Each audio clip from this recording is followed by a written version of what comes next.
You're listening to the Veteran Etc. podcast, as there's always more to be said about a veteran. Join your host, Mike Kim, a veteran, ex-monk, seasoned war trauma therapist, and writer, as he shares his years of research in veteran readjustment culture and the meaning of warrior life. Now, here's your host, Mike Kim.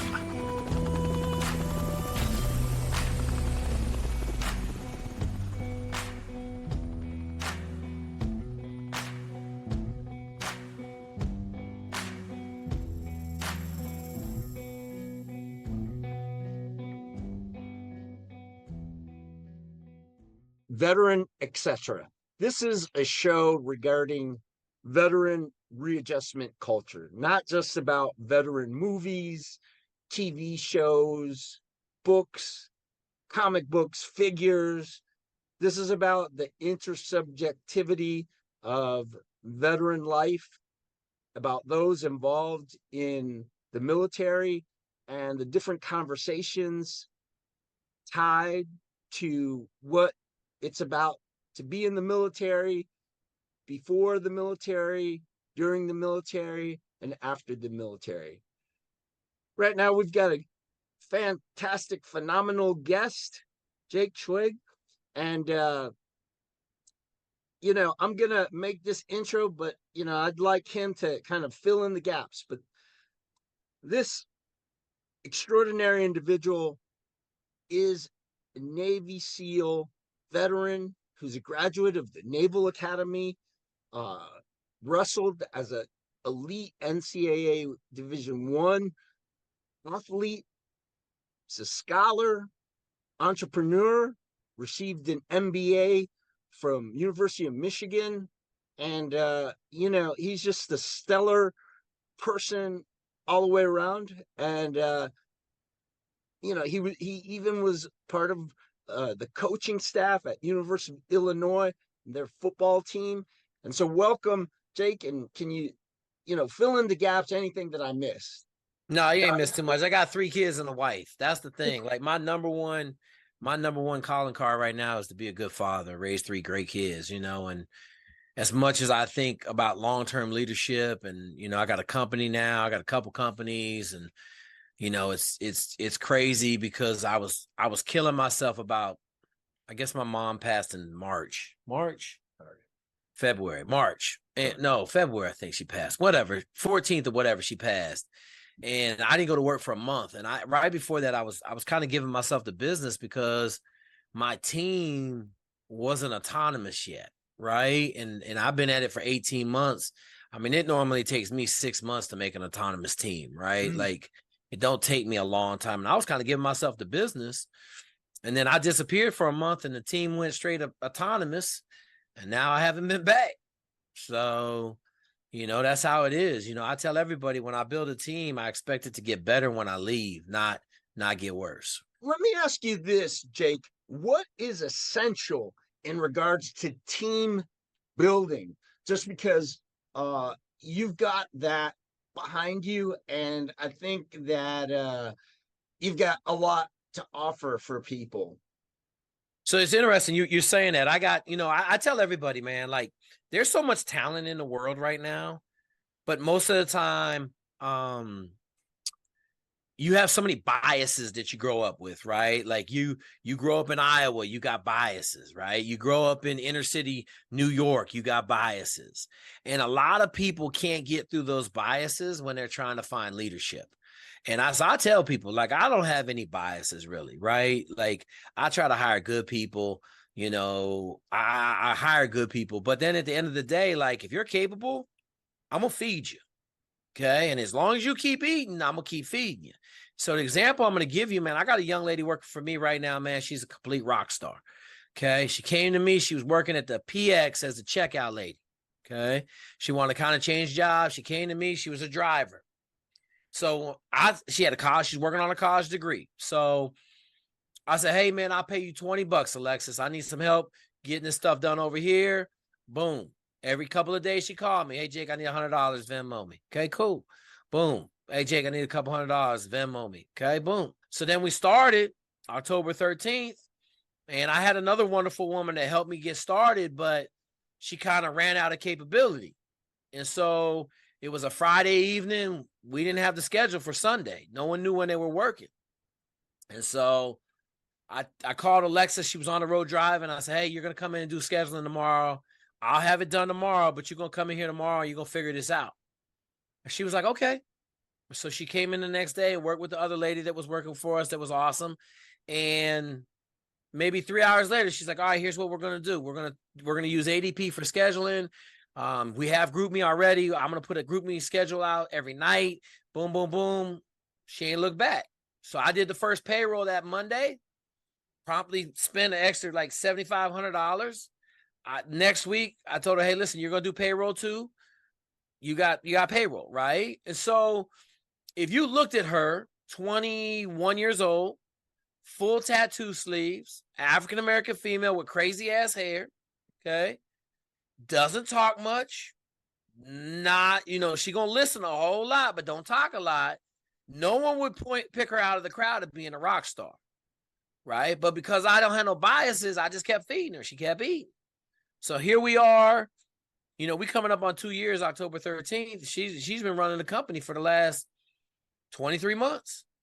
And she's now just turning 23. But it's funny because a lot of people, Miguel is my general manager. He's awesome. And so he was like, I talked to him about this early on. I said, hey, man, I'm spending a lot of time with Alexis. He said, Jake, trust me, I know how much time it takes to make a great leader.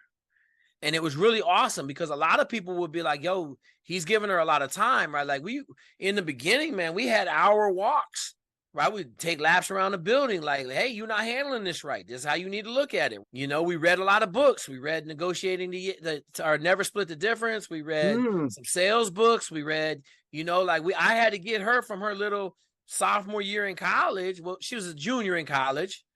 And this whole time she doing 18 hours of credits, right? So she working 40, 50, 60 hours a week for me and doing her college credits, graduated with 3.8 GPA. Well, I want to tell you, because this is what Leadership Lab is all about. And to mirror what you just said is, part of my doctorate involves the organizational leadership adult education department at Columbia Teachers College, where the TAC officers at West Point receive a master's. They're in another sub-department. Dr. Robert Burke started that with the government, but still, we're all in the family, and we do all the research and everything and the dialogues together. And it just seems to me that something that I picked up from there that has relevance to the little vignette, the little example you mentioned in your situation with leadership, is that the power of mentorship from accomplished leader to aspiring leader is present. And not only will I end there to get your feedback in regards to this topic, as I have been looking at leadership narratives, I looked at military database, and I found out a research study that was done in the 80s, because I wanted to see how the military was dealing with these issues of bias. And the Coast Guard did something, and I had my good years with the Coast Guard and my bad ones, but it was just interesting because they picked out, as far as in that one research study that the Coast Guard ran, and basically noted that one of the chief factors in why officers were not staying in the Coast Guard, minority officers were not staying in the Coast Guard, was because of the lack of mentorship. So I'm gonna say this, Mike. I don't think it's a minority issue. Okay. Because the white officers getting out the same way. There's just so much more of them, you don't notice it. But I tell everybody, like if I put up my list of mentees right now on this screen, your mouth will hit the floor. Okay. Right? Like Mayor of Newport News. Getting ready to have, You know, we got like probably 5 or 6 06s right now. We just had a submarine captain. We've had 3 ship captains. I got about 30 aviators. And this is just from the Naval Academy side, right? We go on the other side, you know, shoot, we got 8 Black SEAL officers. We got a whole bunch more coming. You know, like you can just line up all the people, but it's all about mentorship. And so I tell everybody, like, mentorship is the key to you getting anywhere. Anywhere. Like if you want to go somewhere and you ain't got a mentor that's 5, I tell everybody, this is my formula. You need a mentor that's 5 years ahead of you. That's the guy you drink beers with and ask questions. You need a mentor 10 years ahead of you. That's the guy you go have dinner with once a month, once every couple of months, that you sit down and you say, hey, man, here's what I'm thinking long term. And then you got a guy that's 20 years ahead of you that maybe you see every year. You fly out, you make a special occasion to go to one of his events or he's speaking, you go see him because that's the guy that's going to keep you out of trouble. Okay. So I tell everybody in the military, you're going to have to dodge some bullets. And it always helps when you got a bulletproof shield that's an 06, a 07, a 08 saying, hey, that's my dude, leave him alone. Okay. And I just use that formula. I tell all my young guys, they get to the fleet, they got 6 months to find the first 2. I'll give them a year to find that third one. You know, and that's why we've been having so much success, long-term success. And I tell everybody, like, everybody thinks because I'm Black and I'm heavy on the minorities that I'm like some kind of pro-ass Black person or minority person. I'm not. I got just as many white people as I got minorities, but I just know the white people have a different experience. And, and the other thing that I tell people, they don't have to worry about being white assimilated. I got to worry about that with 95% of my minorities going places. You know, it's kind of neat. I got a guy right now at some high level training. And he grew up in one of them states that had no Black people. And he is completely white assimilated. He don't have any problems at all. In fact, I talked to somebody else that knows him. They didn't know he was Black. Okay. But I just say it all the time, right? Like from a leadership perspective, I want to write an article, man. I've been so busy. I haven't had time to do a whole lot. I'm running 2 companies. Now I'm doing a house renovation. I'm on fire. But I want to write an article about the hidden resource of minority females and white females. Okay. Because I'm going to tell you right now, there's so much talent at that level if you're willing to grow it. Okay. My girl, if I had put my girl in charge and walked away, she would have never made it. Okay. If I hadn't given her probably 1,500 hours of hands-on first year. Okay. I mean, I'm talking about calls all night, you know, hey, like, let's talk about this, you know. And I do a lot of questions like, what'd you think? What do you choose? In the beginning, it was kind of haphazard. And it wasn't because she didn't know, but leadership is a learned skill. You know, you got to have the innate ability to lead. You got to care about people and all the other stuff. But I mean, shit, I tell everybody, I wasn't a great leader when I first stepped out into the fleet. And I started going to Chief's Mess because I didn't like the officers on my ship. A couple of them. I didn't really have a great mentor. I went to Chief's Mess. Hey, man, what am I doing wrong? And they're like, look, man, boom, boom, boom. And then I got to the SEAL teams and it was easy, you know? So that's one of the things that I like to talk about from a leadership perspective. You know, I think that I know for a fact, like the women, start with women, then go to minorities. They're not getting their fair shake. And, you know, a lot of times it's not because they're not capable. It's because the people that are doing the picking, they got biases.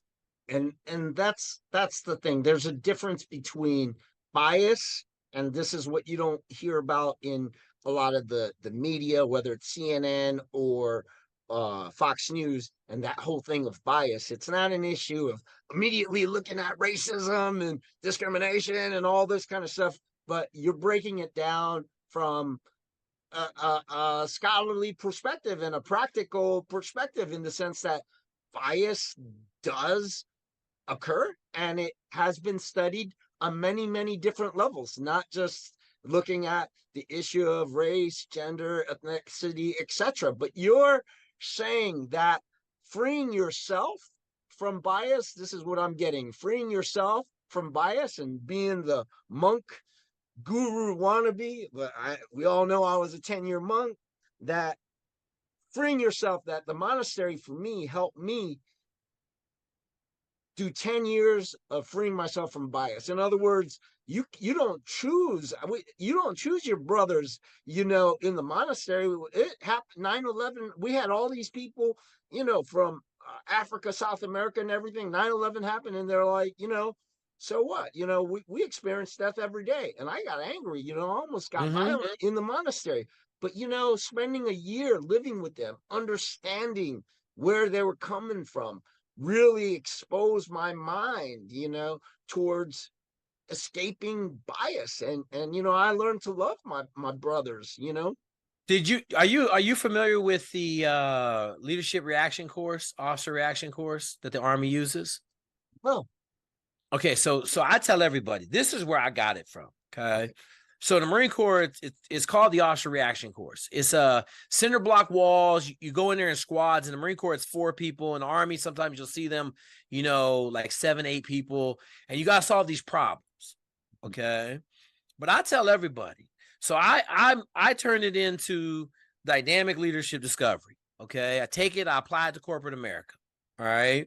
But what it allows you to do, so it does 2 things. Really, it eliminates your ability to exhibit bias. Because if you're the only person in the room that likes somebody, then probably that person isn't very good.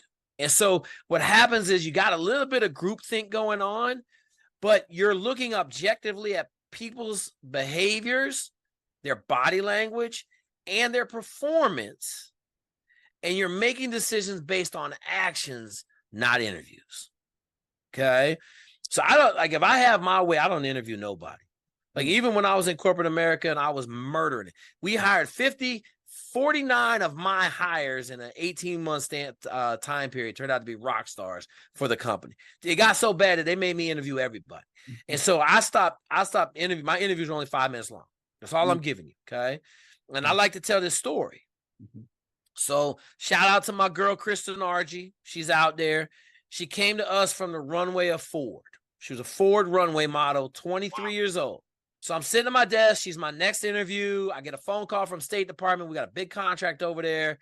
I'm hustling out the door. I see a 5'8", 105-pound, square-jawed woman. I was like, that's probably Chris. I said, hey, are you Kristen Argy? She's like, yes, I am. I'm not going to say she was meek. She was just, she was young, and I was rolling. And I said, listen, I got to interview you. She's like, okay. I said, what's your favorite high school class? She was like, no. I said, what's your favorite middle school class? She's like, that's a long time. Okay. Our favorite high school class. She was like, calculus. It's like, cool. What's the derivative of 2x? And I saw her. She was like, so I'm standing there. I'm looking at her. I gave her about 15 seconds. She started crying. Okay? And I said, hey, you could be all right. I said, what's wrong? I should know that answer. So I said, listen, I got to go to a meeting. I gave her a hug. Can I give you a hug? She said, yeah. I gave her a big hug, and I was out the door. So I come back, man, and you would have thought I dropped a death bomb in this company, man. I got to sit down with the lawyer, the president, my boss, only 55 people at this company. And they all trying to get, I said, man, what is wrong with you people? You made a woman cry. I said, I didn't make her cry. I asked her the derivative of 2x. I was not mean. I was not. As a matter of fact, I gave her a hug, told her she did great. So they were my guy was a submariner. They like to yell at people. He tried. I said, man, don't yell at me, man. I know you don't want to hire her. So I'm going to hire her. I want her to work for me. If she going to cry about the derivative of 2x, how you think she's going to do on all these PowerPoints I got to have her do? Okay. Now she's a senior vice president at Accenture. Wow. 20 years later, she murdering it in the consulting world, has 2 kids, got a husband. She's murdering it. But a lot of people would say, well, how did you get that in an interaction? Yeah. Well, I mean, the derivative of 2x is 2. Like, it don't get no easier than that. And if she knew calculus, so it wasn't about the answer, it was about her reaction to the answer, right? And so I was up in New Hampshire, and my guy up in New Hampshire loved leadership. And so we had my guy Eric Capitula coming in with a program, and he wanted to give our guys a leg up. And So I put together some stations and it worked magically, right? I just copied it straight from the Marine Corps. And so then I took it from there and I started to grow it. Now I got it corporatized. Like we do it on a table and you bring in 4 people, man, 45 minutes, 4 people. I tell everybody. So if you interview, let's say somebody comes in for interviews, you're going to interview them for 5 hours. Okay. They're going to have 4 to 5 interviews at a decent job, right? For mid-level manager above. So you're going to come in, you're going to spend the whole day with that individual. You're going to be able to tell me maybe if you got great interviewers, you might be able to tell me 25% of that person's background, capabilities, and their thought process on stress. Okay. In 45 minutes, I can do 4 people and I can tell you their whole life story. I can tell you 95% to 100% of what they're going to do or where they're going to be, how capable they are. And I tell everybody, I thought interviewing was the dumbest thing in the world because only the best interviewers have good interviews. Everybody else has okay interviews or bad interviews. Like I'll suck at interviewing. I suck because I'm too honest. I just tell you the truth, right? And so I tell everybody, go find me the best interview and I'll show you the worst employee. And so I tell people like, that's how you cut through, like with dynamic leadership discovery and my program, like you just cut through all the BS real quick, Mike. Like it just, you can't exhibit any bias because you got 6 or 7 people evaluating 4 people. And they're like, at the end, it's like, what'd you see? Did you see her do this? Did you see him do that? Man, our dude, Mike, man, I loved him, but he sat in the corner and he didn't do nothing. Well, shit, we know what kind of person we got. And then, you're looking at it and you're like, oh man, but you can't come in and say, I love Mike. Mike's my dude. Well, what did Mike do? I think that's profound. And what would you say in regards to leadership? I don't know, in this issue of grit, because we could go all over the place with this, but with grit, yeah, because your background, it just epitomizes grit, and I think that grit has been talked about by a lot of scientists, business people, military people. Can you say a little bit about that? And I know I'm more exposed than some of my audience, even though some of my audience knows about your videos and have seen some of your videos, but I think the thing is when people want to look at being, the successful CEO or top-notch special operator or SEAL, they're always thinking about a formula or the algorithm, that magic, wand. But a lot of times you talk about character, grit, you talk about interesting topics tied to grit. Can you say a couple things? So it's interesting because Tammy Duckworth is West Point. Like all of her research, well, a good portion of her research came out of West Point, and her book is Grit, and I love it because that's the only factor. She said it's the only factor that you can measure that determines somebody if they're going to graduate from West Point. And so I tell people, like, it's funny. I thought I was gritty. Then my wife had a higher grit score on the Tammy Duckworth test, on the grit test. But like my wife, valedictorian, grew up in Central Virginia, not a lot of resources. Got a full scholarship to college, went to Michigan. Like she got a lot of grit. Won 2 state championships in track and field. You know what I'm saying? So like her accolades are better than my accolades. And I was sitting there and I started thinking about it. And I'm like, yep. Like she got to Michigan, she had a rough first semester. And then she buckled down and figured it out. Like I tell people, I went to Naval Academy, couldn't read. Yeah, I want folks to, because we have younger folks and then we have bunkered in folks, bunkered in vets. I thought that was extraordinary to hear your humility, that I believe, well, you given the details, how you got that discovery and what you needed to do in regard to that challenge at the Naval Academy. So I'm going to send a shout out to Dean Castillo. I apologized to Dean maybe a month ago because I hadn't talked to him in this whole time. And I remember I came in the locker room. I had written my first English paper at the Naval Academy and I got a 10. And I was crying in my locker because there was nothing I could do. There wasn't no formula in the book. If you can't read, you definitely cannot write. And so I was in my locker. I was crying. His locker was right next to mine. I think he was Let me interrupt you because people may not know this. I know this a little bit from the shows and from what I've heard about you. But I guess in high school and all throughout your life, you've been a mathematics, science, stellar one dude, all the way. So I was the science kid of the year pretty much from 6th grade on. And then I started crushing the University of Washington Science Fair in the 7th grade. And in 8th grade, I beat all the college kids, all the high school seniors. I beat everybody. And I got a full scholarship at the University of Washington Engineering Department. And so I overcompensated for not being able to read and write by math and science. And, it was just one of those deals. Like math and science was easy to me. Reading and writing was really, I couldn't read. Like I tell people always try to call me on it. I said, look, man, 240 SAT English. Studied for 9 months straight and cheated and still only got a 420 on the SAT English. I took the whole English section, the whole test, and still only got a 420. And so I go back to Dean Castillo. I was sitting in my locker. I was crying, man. And he said, listen, Jake, just come see me with your next paper. We'll fix it. Okay. And so this is back, early 91. I would go to him in 15 minutes. He'd give me a paper. He would we'd triple space it, make 22 font. He'd take a 4-paragraph paper that was maybe half a page, and he'd make it into like maybe a page and a half, and we double space it, make it 3 pages. I turn it in. So I started getting B's and C's on my papers, but I still couldn't read. Couldn't read. So I didn't buy books at the Naval Academy. Wasn't no purpose. So I took all my reading class. I tell everybody, if you're going to be hard, or let me say it this way, if you're going to be dumb, you got to be hard. And so I gave up all of my vacation in the summers.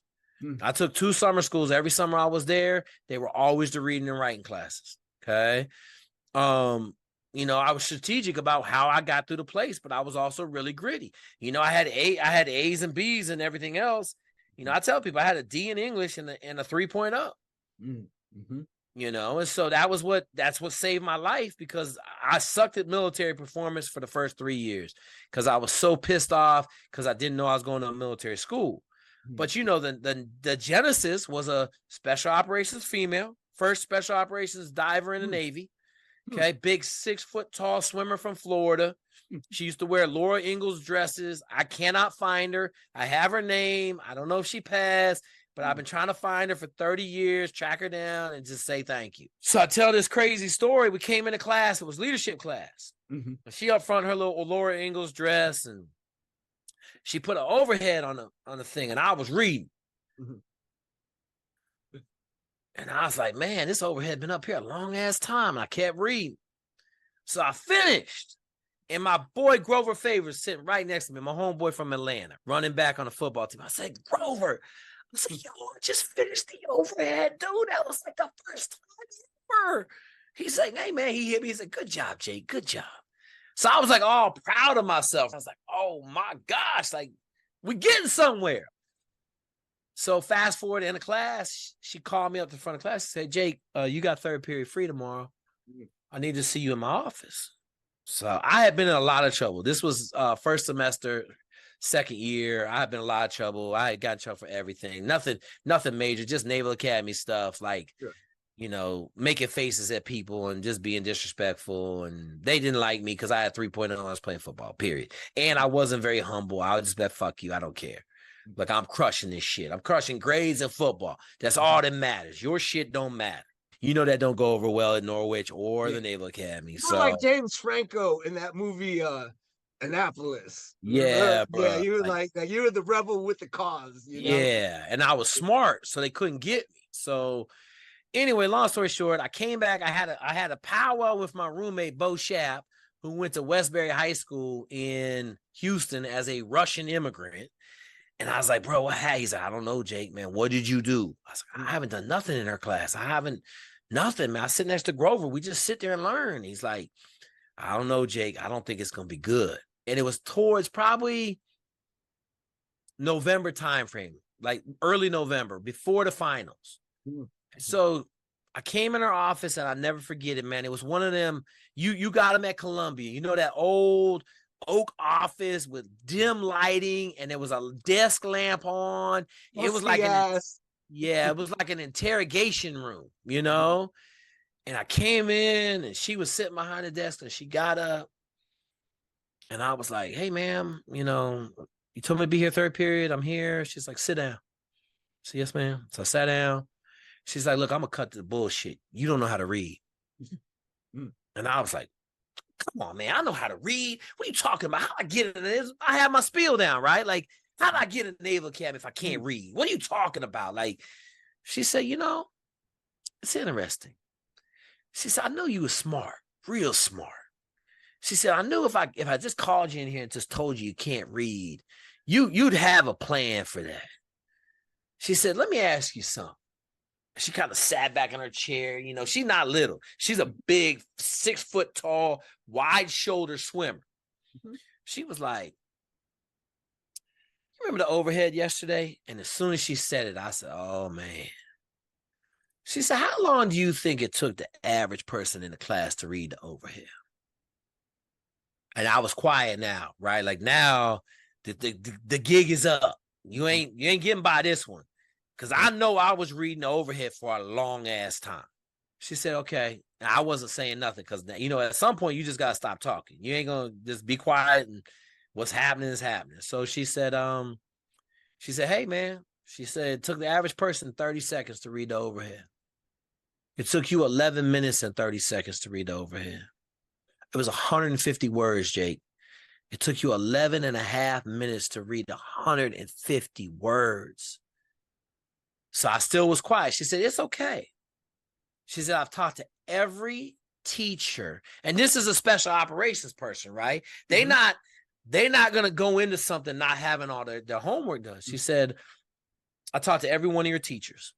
Okay. Talk to your math teacher, talk to your English teacher, I talked to your freshman teacher. She said, I called all the teachers up at prep school. They all said the same thing.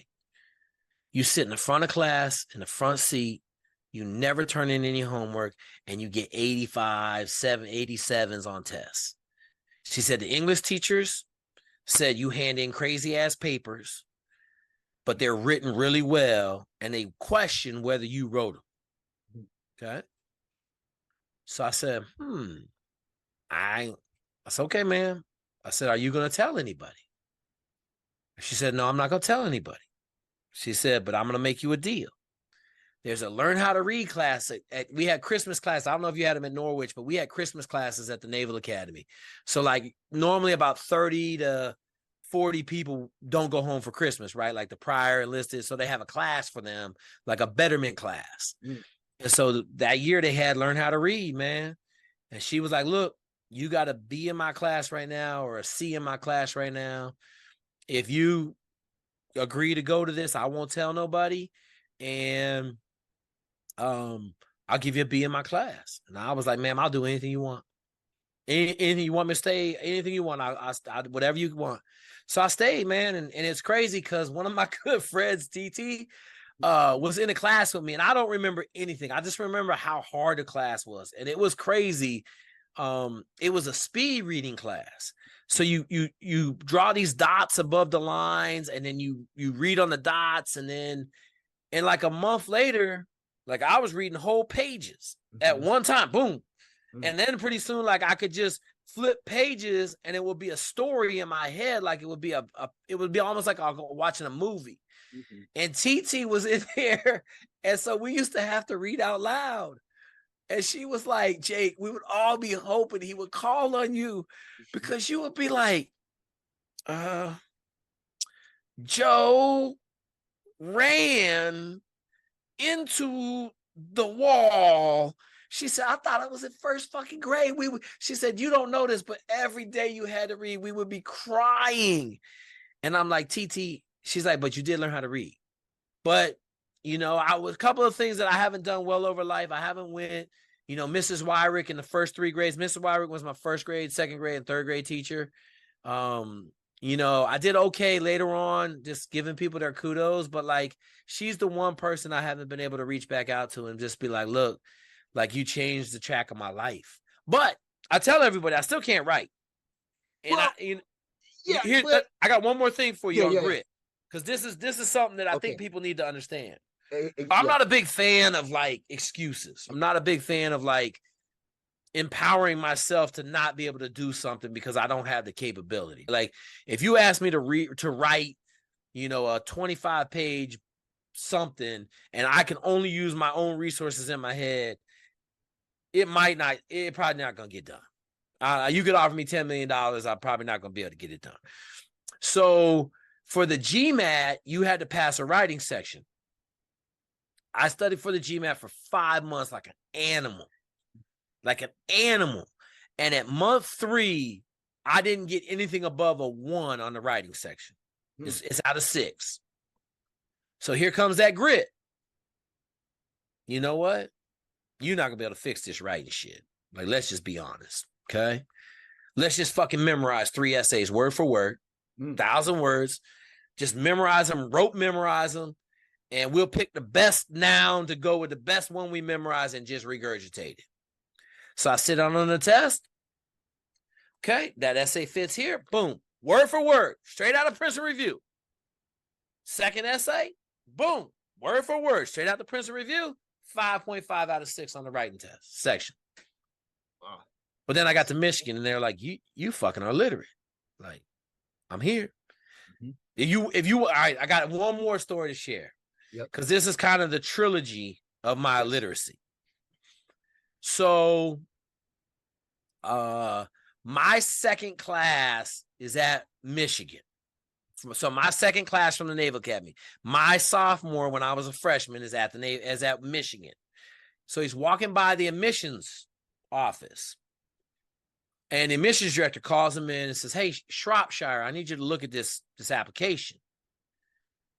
There's some problems with it, but I think you just need to look at it and tell me what you think of this guy. There's something about him. I just think he'll do good here." So she slid the record across the desk, and he saw my name, and he looked, and he turned it around, he slid it back to her. He said, "Ma'am," he said, "that's one of the smartest people around, but he can't read and write." And she was like, "What?" She's like, "He was my plebe at the Naval Academy. He had a 3.0 with an F in English one semester and a 3.0 with a D in English the second semester. He got a A in calculus and didn't do any homework and went to bed at 7 o'clock every night. That's unheard of at the Naval Academy. He'll be just fine." And so that's how I got into Michigan, because they weren't going to admit me either. Because I had written some crazy ass essays and I had some people editing them, but they still could see through that, like, so like that's the trilogy I can't read. And this is like the whole Star Wars epic, the trilogy and everything, and the third one, because I'm a big Star Wars buff and I just think 3, absolutely, brother, that's it, brother. And that's incredible, because that grit, you have to sustain that, and you have to make it work, and you've done all that.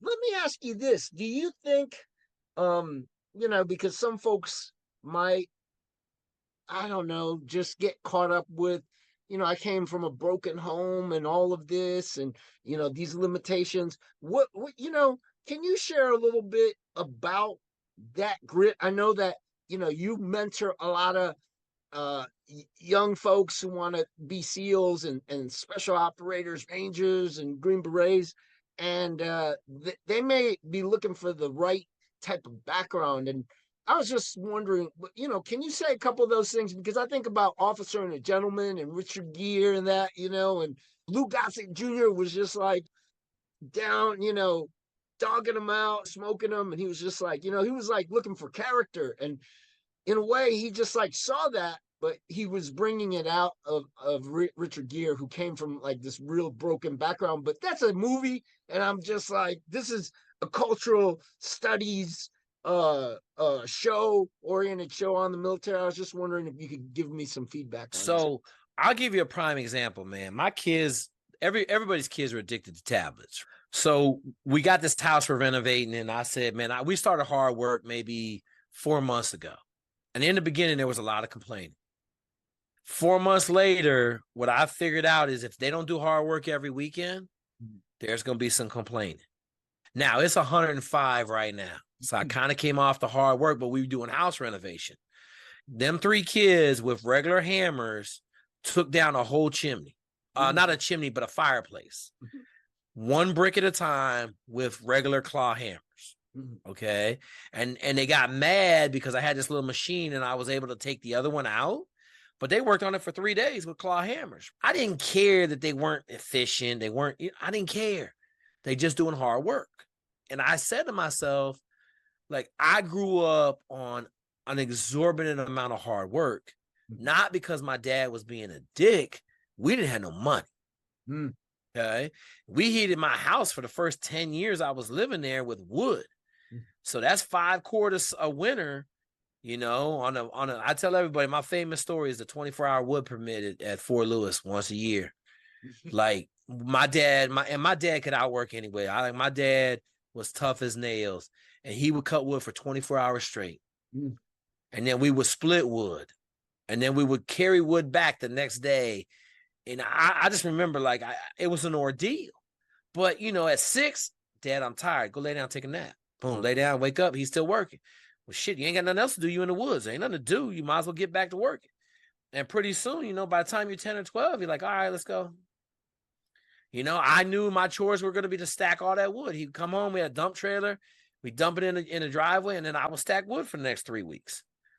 You know, and help you as a you know, because you did become a SEAL, and out of all the different SEAL testimonies, I mean, people know I've been in and out of uniform, you know, 4 different times from 86 all the way to 2009.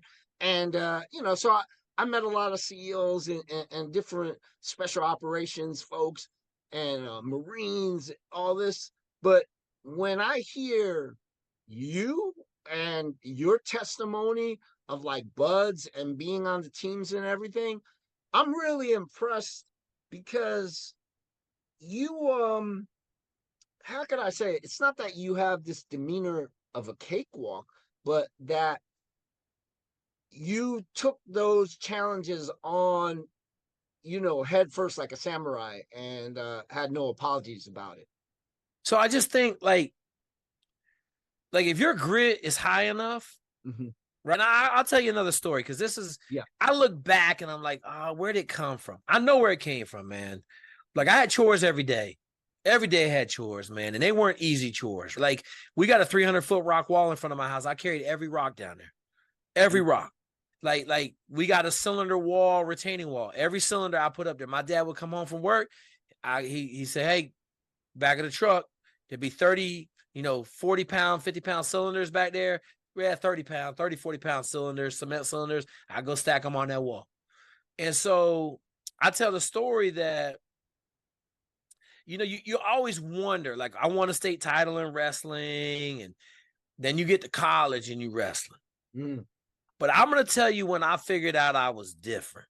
Okay. So we were at J. Rob Wrestling Camp. J. Robinson is old school. J. Robinson Intensive Training Wrestling Camp. 48 days. J. Rob was a Vietnam Ranger. Head coach at Minnesota, me and 3 of my boys from Washington, Vashon and Sean, we went out there and we was fucking murdering it. But I came in shape. And I was in the first running group. I ran somehow, I don't know how, I ran a 5:20 mile.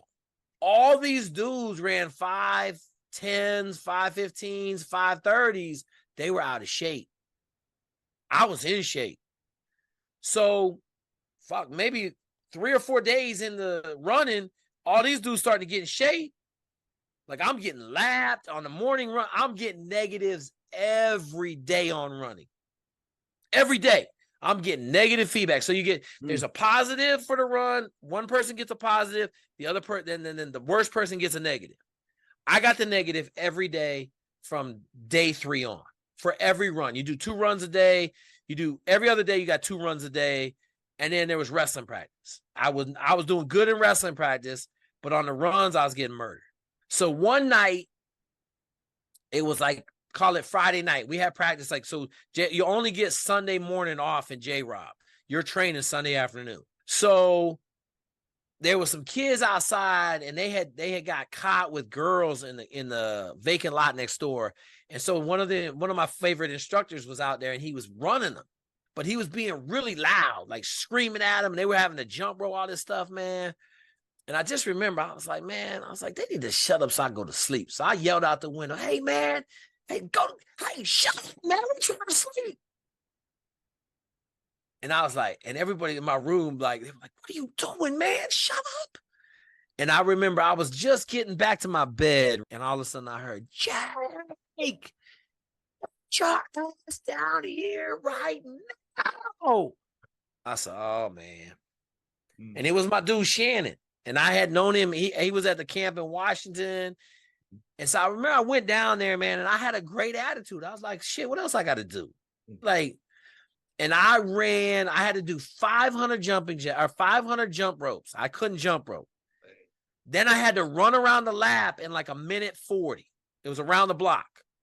And I remember it was like, I don't know how long it took. I just remember the jumping rope shit was killing me. And like, I had to start over a lot on jumping rope. And so I got done. I got to 100. I had to do 500, then 400, then 300, then 200, then 100. But I had to start over a lot. So I didn't know how long it took. I didn't know anything. But I just remember, like, I finished. I was like, oh, my God. He's like, go to bed. I got upstairs. It was 3 or 4 o'clock in the morning. We had to get up at 6 for a run. And I remember I went to bed. My roommates were all asleep by now. And I woke up in the morning and they were like, dude, what time did you come in? I was like, man, 3:34. I don't know. They were like, well, let's go to the run, right? Now, obviously, I couldn't do shit, right? Like, I went to the run and everybody was laughing at me. I couldn't even move. But it was like, I just realized then that, like, my capacity for grit and hard work was different than everybody else. And I got asthma real bad. So I'm never going to be a great aerobic athlete, but my grit level was just so high. And like you're saying, like, I know I talk kind of diminutive about buds and all of that stuff because I showed up out of shape. But I tell people, man, you go fucking wrestle in college at a Division I level. I don't give a shit what you do after that. It ain't ever hard. Like, you can't get hard after you. Like, I tell people, it's one thing to work out 4 times a day. Okay. It's another thing to be in wrestling where you go on the mat with another individual and it's just you and him. You can't hide from that competition. You can't go out there and have a bad day and have any success. And then, add on the fact you ain't eat. And so, but it was at J-Rob Intensive Training Wrestling Camp right there in Minneapolis, Minnesota. And I kind of like came of age, and then I came home and, another good one, leadership wise, sometimes you got to make hard ass decisions that you don't like. And so I was wrestling at my little private high school on scholarship, Charles Wright Academy. And I was beating our heavyweight. I wrestled 141, 148. I was beating my heavyweight. And so we went down to Tumwater. And they had a guy down there named Greg Ford, man. I owe him the world. I tried to reach out to him, but he don't like talking on the phone. Okay.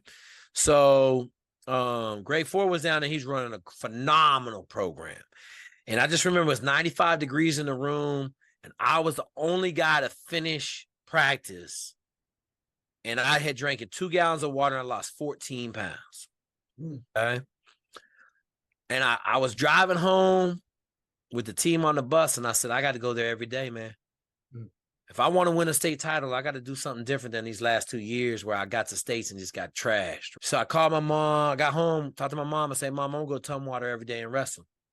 And so my mom, crafty, she called Greg Ford, and then I talked to my coach. I just said, Coach, man, if I'm going to win a state title, I got to go to Tumwater every day, man. And so every day I drove that 40 minutes to Tumwater. It was a blessing and a curse, right? Like, all day I dreaded. I skipped English every day. I had English last period. I had to skip English to get there. But I won a state title. I won a state title by 3 points in 3 matches. Wow. You know what I'm saying? So, like, if I hadn't went and got destroyed every day for a month and a half at 4 states, I wouldn't have won a state title. And it wasn't a single day that I was like, oh, yeah, let's go to practice, baby. but I wanted the goal, man. I wanted to have that state title. That's awesome.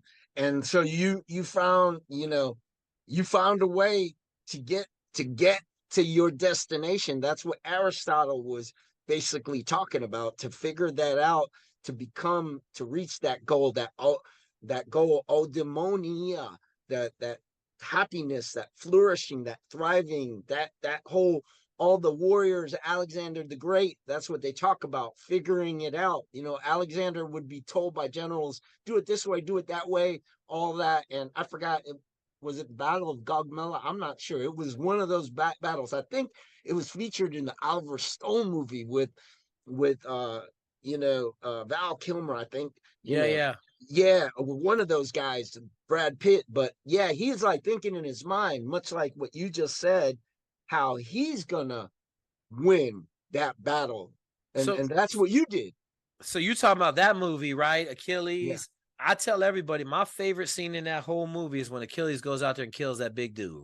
And I tell people, I said, everybody thinks they're going to win the fight. The old Mike Tyson adage. Everybody thinks they're going to win the fight until they get punched in the mouth. And I love that, because I tell everybody, like, that's special operations right there. Mm. You're the big dude and you think you're ready and you've had some success in life. And then the next thing you know, you're dead on the battlefield, killed in seconds. And I tell everybody, like, that's BUDS, that's AFAS, that's like, so if you're not prepared, like if you don't have the right level of training and you get there, you're not gonna make it. Mm-hmm. And that's why I love that movie, just for that scene, because it's so, like, there's no fighting at all. It's just one guy has more skill than the other, and it's over before it even starts. Yep. And to your adage, right? Like, I tell everybody, man, like, this generation, Google and phones and social media have killed it, because there's no chess. Everybody's playing checkers. Right. Everybody's talking about how many likes I got. And they're not understanding, like, look, man, I'm going to sacrifice this pawn to win a game. Like, I'm setting this queen up so that I can capture the king. Mm. They're thinking, oh, I got double jump. Ha! I got king. Like, and that's I tell people, I think it takes even more effort to grow a leader now. Yeah, and that's why I was making that point, and I wasn't minimizing that whole approach that you had as far as going down to that other school. That wasn't some type of Google thing. That's something that you knew it needed to get done, and you thought about it, but that thought matched the actualization, and it ended up with that successful outcome. And that's awesome. What else can you tell folks who are listening, whether they're civilians or maybe a junior officer out there, as far as what could they truly learn to grow as a leader? So I tell everybody, like leadership to me, and it's sad, but the Naval Academy doesn't teach this. If you care for your people, you always win. If you care for your people, that's all you got to do is care for your people. Norwich taught that. Yeah. You always got to care for your people and do what's best for them, not what's best for you. Mm-hmm. Sometimes you got to do what's best for the mission. Yes. But out of mission, you always do what's best for them. If they want to go to OCS and they got what it takes, then you help them. If they want to, transfer rates and go somewhere else, then you help them. And the story I love on this one, man. So early on, I was on the worst ship in the Navy by purpose. Oh, yeah. I was on the USS Merrimack, the worst ship. Out of 16 officers, the CO and XO and the 4 JOs hadn't been fired. The other 10 officers on my ship had been fired. Worst ship in the Navy. And so I had deck division. All the people that ain't smart enough to do anything else in my division. And so I've been there about 6 months, and I made some changes. I put a dude in charge, and we had this young sailor, man. He got 2 DUIs back to back, had to go to drug counseling. And I pulled him aside. I said, man, what do you want to do? He said, I just want to paint, Jake. Shit, okay. I went up to Bosun. I said, Bosun, what do you need painted? He said, I want a deck ape on the front of the ship. All right. Hey, Seaman Jones, go paint that deck ape. Month later, we got a 10-foot by 8-foot deck ape, baddest deck ape in the history of mankind. So Boat said, hey, man, I want him to paint some other shit. I said, fuck, let him paint whatever he wants. He's doing great. So he ran out of stuff on our ship to paint. So I traded him for a 16-pack van on an aircraft carrier. So he went to the aircraft carrier for 4 months and painted every day. He's in my division. I never saw him. They would call me every day and say, hey, he's painting. I'd be like, thank you. And so fast forward, man, for 6-7 months, he was the best sailor in the world. Wow. And we went underway one time. So we leave, we were oilers. So we go out, pump gas for 3 weeks and come back. And for some reason, somehow we forgot to cover the deck ape up on the front of the ship. And so the command duty officer of the base came by, saw the deck ape, lost his shit. Admiral called. Boats had to paint the deck ape over that night. So he came to work the next day and was crying. He got a DUI that night and got kicked out the Navy. And I always look at that leadership example of, I put that dude in the best situation ever. But I had to understand that I couldn't worry about the fact that I was down one sailor in my division. I had to worry about the fact that I had an individual that was motivated by painting, and we were in the Navy. And the only way I could have made it better was to understand how much value the deck ape had in his mind and made sure it was covered up. But like I tell people, like, leadership is a series of learned events, you know, and like I tell my team all the time now, I don't lose very often. Like, it's hard to get me to lose at this point because, you know, I'm trying to, like I tell Alexis, so one of my biggest adages is the biggest thing that a leader has to do is be looking into the future and identifying problems and making the corrective action now so they don't manifest themselves into real problems. And a lot of people don't understand that about leadership. They think it's about the people and all. It's about looking into the future, seeing problems, and then taking corrective action to make sure they don't manifest themselves. Period. That's what it is. That's awesome. And, you know, I want to have you back on Veteran, etc. for some more, but let me get some information so our audience kind of gets aware of your shows, the different projects that you're a part of. If they want to get, you know, into some of your resources, I know I still owe you $19.99 for that land navigation course that I'm going to purchase. I'm going to use my Amex Platinum on that because I want my son to know, you know, like me, you know, I was okay at land nav, but I want to know it in and out. I want him to know it in and out. I was in Nepal, you know, like hiking mountains and stuff like that without a guide, and they thought I was crazy. And next thing you know, there's like a water buffalo chasing me inside, you know, in the woods, in the brush. And if I knew land nav a little better, I think instead of running back onto the road and then taking a longer time, I think I could have negotiated that, you know. But I want my son to have those skills because I know he wants to go to Nepal. I think he may want to go into the military, maybe not, but I want him to have those skills. And I know a lot of your training focuses on life, on success in life, and not just like the military. I mean, it's very good for military, but also beyond the military. But yeah, can you share with the audience, you know, your resources and all that, and how they get in touch with you? So I'm super easy to get in touch with, like Jake Zweig or jake.zweig@gmail. If you just put my name in, my email comes up, my cell phone number comes up. I tell everybody the same thing. Don't just call me out of the blue because I don't answer the phone really. If I do and I don't know you, I'm going to ask you to text me first.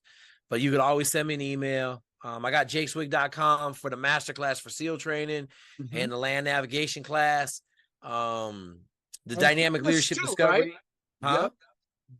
And okay, go tell us about the leadership discovery, and then tell us about the fitness stuff as well, because people want to show up to these programs thinking because they made a 144 on the GT score that they're set, that they're going to be, you know, SEAL man and you know, special operations woman, and you know. So I got a PDF for Army, Marine Corps, Navy, and Air Force.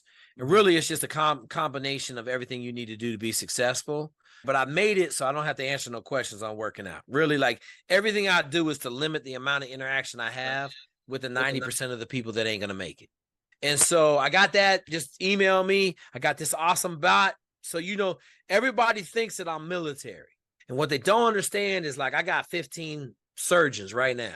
I got probably 15 lawyers. I got a bunch of dudes in the FBI. I got a dude running for Congress next year. I got the mayor of Newport News. But my ace in the hole is my girl Rhea up at MIT, who's the #1 programmer in the world. Wow. And she put a bot on my email that automatically answers all my emails for the PDF now. It saved me like 30 minutes a day. It's so awesome.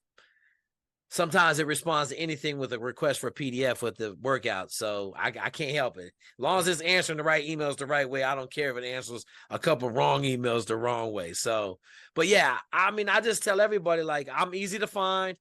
Dynamic Leadership Discovery, we got a 1-day, 2-day seminar on that. I tell everybody, if you want to transform your leadership's ability to see leadership, which is the key, you got to pick better leaders if you want to be better. Then this is the absolute no-brainer, bulletproof answer. 1 day you get it. And like my girl Danita says, up at Langston University in Oklahoma, you'll be scarred for life because you'll be analyzing everybody for the rest of your life on leadership. Right. You'll be like, damn, that waitress is really good. So she's the one that kind of coined that term. You get scarred for life if you take my class because it stretches your brain so far that you're applying it every day from then on out, and you really just get sucked in. Outstanding. Well, great work and great interview, great narrative. I know our audience has just gotten a lot, just as I've gotten a lot from a lot of your clips and your presence. And so thank you very much for joining us. And hopefully you can join us again here. Absolutely, at Mike. Veteran, etc. Thank you very much, Jake Zweig. Thank you, brother.